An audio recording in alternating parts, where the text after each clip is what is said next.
Did you know that the colors you choose to wear or keep in your environment can have an impact on what you manifest? Yeah, color therapy or simply exposing ourselves to certain colors can help with depression, anxiety, aggression, sleep disorders, and even more. Manifestation expert and author of 8 Secrets to Powerful Manifesting, Mandy Morris, offers insight on what colors to choose or avoid.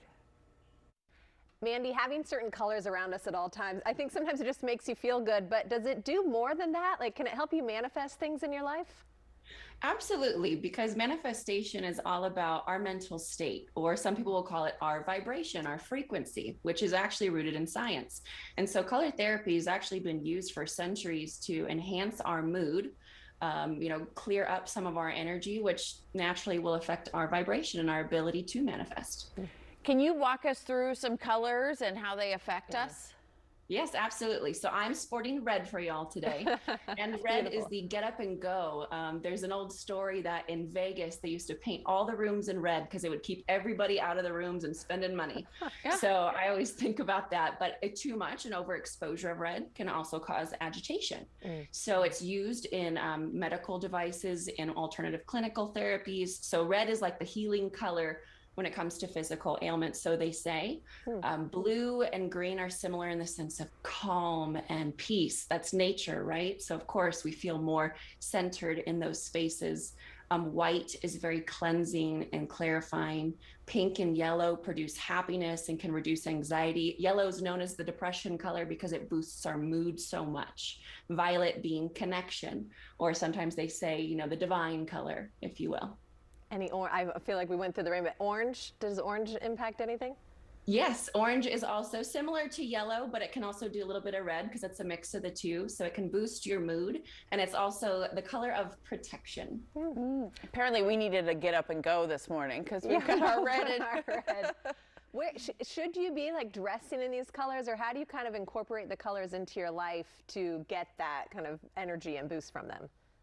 So colors, absolutely, especially let's say if you are going to be doing a presentation and you're like, I need to portray on a very unconscious level that I have authority. You might wear a navy blue, or I need to build trust. You might wear brown. And of course, this is all happening on a more unconscious level sometimes, which is why we don't realize why we picked a color to wear that day, or I want to paint our house a certain color. But ultimately, it's us communicating something that's underneath the surface of what we need or what we want more of. Well, we always hear like red is like a power color. Yeah. Sometimes too, right? Absolutely. It can be authoritative, absolutely, because it's creating that get up and go, that I'm ready to rock motivational energy. I'm stuck on red today, Ellen. Must be what you're feeling, Kristen. Mandy, you have a new book coming out as well, because this is the space that you live in. What's it about? It is the 8 Secrets to Powerful Manifesting. It's rooted in the science and psychology I've collected well over a decade now of studies. And then, of course, those more miraculous manifestations that we all want, I dive into that spiritual component as well. How did you come into this world and teaching others and really using this in your own life? I had no idea I was going to teach manifestation. I wanted to be a clinical therapist.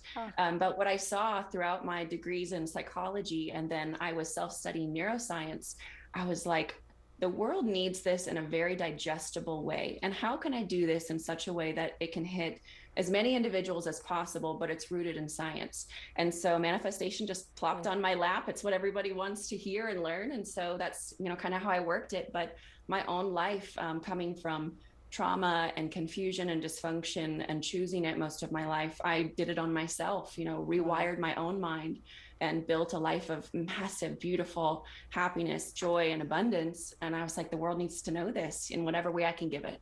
I'm feeling very inspired. Absolutely. It all makes a little bit more sense now, Mandy. Thank you for joining us today. Thank you so much for having me, y'all.